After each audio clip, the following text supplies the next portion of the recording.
This is going to be 4.7 exponential and log models. So we will be talking about several models here. So the first one is going to be exponential. Okay, so exponential growth. So we've kind of talked about exponential growth, and we said that this kind of looks like this. Okay, so this is what exponential growth basically looks like. And we also know that there's exponential decay.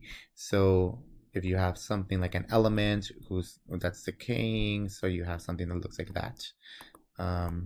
So basically, the way that we can actually model something that's exponentially growing is with the formula A is equal to PERT. So usually this formula can be, the P's and the A's can be switched around, so you might see P equals AERT. It doesn't matter, it's the same thing.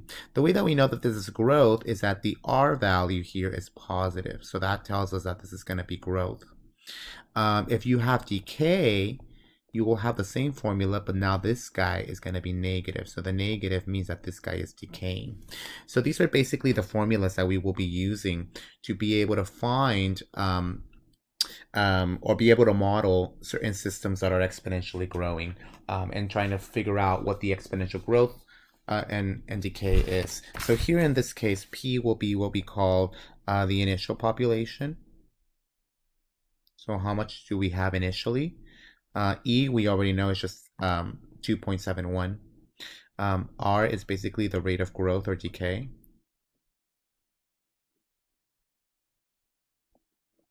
And then T is just basically the time. Okay, the time at which something decays, or the time, the time at which something is growing. So how much do we want to, how much is the population after this amount has elapsed? So it can also be something called the half-life, and we'll talk about half-lives in a bit. So let's first start doing a couple of problems. So here I have a couple of questions. So you can write them down, or you can just listen, whatever you'd like to do, or you can take a picture of the work at the end.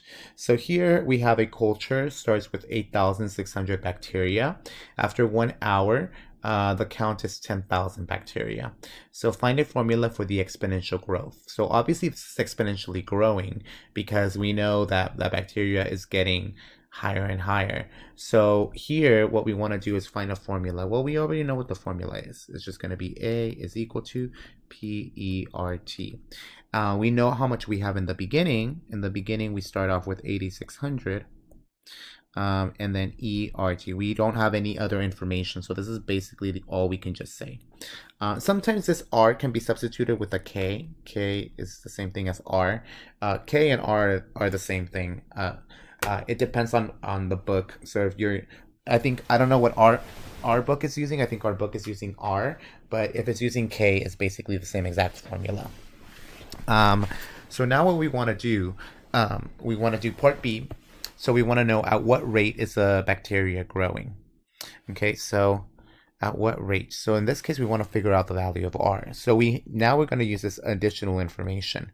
So we know that after 1 hour, there's 10,000 bacteria. So this guy, the amount is 10,000 bacteria. We know P is equal to 8,600. R is what we're trying to figure out, and T is going to be 1 hour. Okay. So now let's try to figure out what the value of R is. So let's solve this exponential equation, because this is what it is. So we got 10,000 is equal to 8,600 e to the power of R. Okay, and now let's solve for the value of R. So we're going to divide both sides by 8,600. So this guy's going to go away. So I have e to the R is equal to, so we're going to take 10,000 and divide this by 8,600. So we're going to get E is about, I don't know, 1.163. Okay. And now we need to get rid of that E. So we're going to take ln to both sides. So we're going to take natural log. Okay. So R is equal to the natural log of 1.163, which in this case is going to be about, so we take natural log 1.163, we're going to get about 0.151.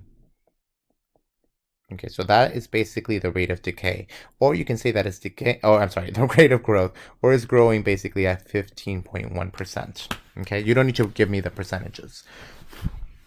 Okay, and now part C is saying how many hours will the bacteria double? Well, if I started off with 8,600 in the beginning, so what's double that? So 8,600 and I double that, that's going to be 17,200. And then we have e to the r in this case is 0.151, and then we're solving for the value of t. So now let's go ahead and divide this out. Let's solve for t. So this goes away. So this is just going to give me 2 because I know that that's just double that. So e to the 0.151t. We're going to apply a natural log again to both sides. This goes away. So we have ln of 2 equals 0.151t. And now we're just going to divide this. So t is going to be approximately equal to, so we're going to take the ln of 2 divided by 0.151, and that's going to give me about 4.6 hours. Okay, so that's basically what this is. So the rate of decay in this case is going to, I'm sorry, I keep saying that. Okay, so the number of hours that it will take to double is about 4.6 hours. Okay, so good, cool. All right, so now let's do another problem. So let's say now the number of bacteria in a culture grows at an exponential rate, not an exponential rat, an exponential rate of 139% per hour. So it's growing really, really quickly. So what time will the bacteria double? Okay, so notice a couple of things. We know that this is exponential growth because it told us. So we know that we have to use this formula. So now what we want to be able to do is think about, well, they didn't give us how much we started off with, but it doesn't matter. Okay, if I know that P is the initial amount, okay, then 2 times P is going to be double. Okay, so 3 times P will be triple, 4 times P will be quadruple, and so on and so forth. So A in this case is 2 times whatever P is. So it doesn't really matter what P is. We can just say 2 times P will be double. This is going to be equal to P E. The rate, well, let's change this to a percent, the percentage to a decimal. That's going to be 1.39, and then times T. So you can see here that the p's, when I divide them out, they're going to cancel each other out. So I didn't really need to know what the initial amount was. So 2 is equal to e to the 1.39t. We're going to apply a natural log to both sides. So we're going to have ln of 2 is equal to 1.39t. And then we're going to divide by 1.39. So t is going to be approximately equal to, so let's go to our calculator. That's going to give me ln of 2 divided by 1.39. That's going to give me about 0.49, or let me just write it into one decimal place, 0.5, which basically in half an hour. So in half an hour, we will have double the amount. And that's usually due to the really high increase growth rate. Okay. All right. Now, before we get to the next problem, let's talk about half-lives. So a half-life, and you learn this a lot in chemistry as well, is the amount of time it takes for a substance to decay 1/2 of its original amount.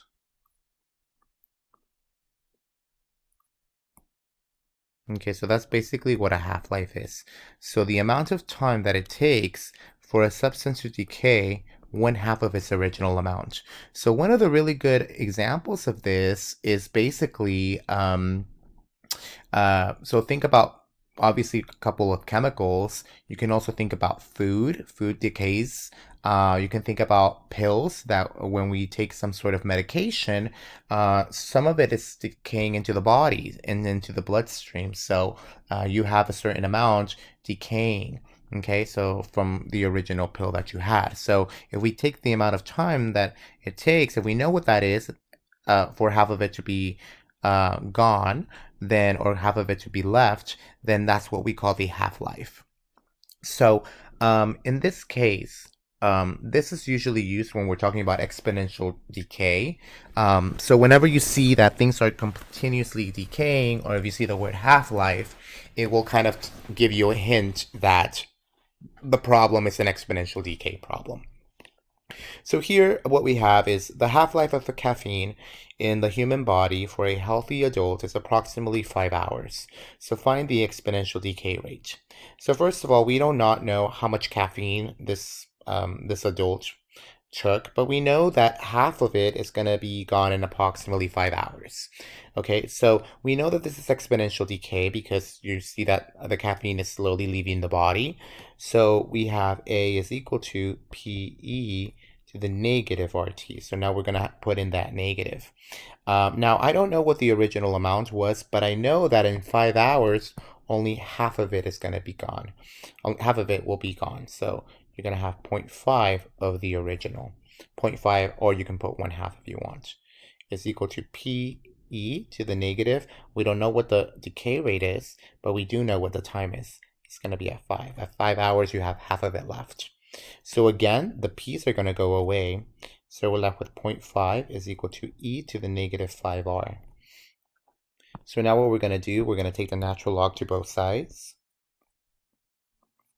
So you're going to have ln of 0.5 is equal to e, the e cancel outs. So you got negative 5r. And then we're finally just going to divide by negative 5. So r is going to be approximately equal to, so remember this is the exact solution. Let's look for the approximation. So that's going to be ln of 0.5 divided by negative 5. Okay, and that's going to give me about 0.139. So about the decay rate is basically about 13%, okay, or about 14%. So that's the decay rate. That's all we really wanted to figure out. So now that we know the decay rate, we can try to figure out how much caffeine is in our body for many hours, or when is it going to leave completely, okay? So let's do this problem now. So carbon-14 has a half-life of 5,730 years. So a fossil is found that had 18% of carbon-14 found in a living sample. So how old is this fossil? Okay, so they give us a couple things. So we know the time. So the time in this case is 5,730 for half of it to go away. We also know that there's 18% left of carbon-14, and we want to know how old the fossil is. So first of all, one of the things that we might want to think about is, well, we don't know at what rate it's decaying. This 18 is not the rate of decay. It is how much is left in the carbon-14. So we know that this is going to be a PERT problem, A equals PERT, but with a negative. I know that 1/2 of the original is going to be left at what time? In 5,730 years. Okay, that's how much you're going to have left. We don't know the rate, so let's log for the rate. So the p's cancel out. So you're left with 0.5 is equal to e to the negative 5730 r. And now let's take the natural log to both sides.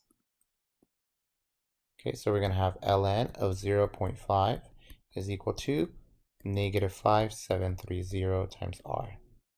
Now let's divide by negative 5730. So this is going to go away, and I'm left with r is equal to, or approximately equal to, so this is the exact solution. Let's look for the approximation. So you're going to have ln of 0.5 divided by negative 5730. That's going to give me 0.000121. Let's just say that. Okay, so that's the rate. Okay. All right, so now what we're going to do, this is our rate. So now we're going to plug it back in there. So I know that A is equal to PE to the negative 0.000121 times T. Okay, so now what we really want is try to figure out how old is this fossil. So if I know that 18% of it is gone, I only have 18%, so 0.18 of the original. Okay, very similar to how I did this, but in this case, we're just using this guy. This is equal to P e to the negative 0.000121 times T. So the P's cancel out. So we're left with 0.18 is equal to e to the negative 0.000121 T. We're going to take the natural log to both sides. This goes away, so I have the natural log of 0.18 is equal to negative 0.000121 T. And now we're going to divide this out. Okay, so negative 0.000121. So T is going to be approximately, so let's put all of this crazy stuff into the calculator. So I have ln of 0.18 divided by negative 0.000121. And that's going to give me about 14,172. And I think this is going to be in years. Okay, so that's how old this fossil is. Okay, so this is basically exponential and growth models. We're going to do the logs, one particular log model that I want you to know in the next video.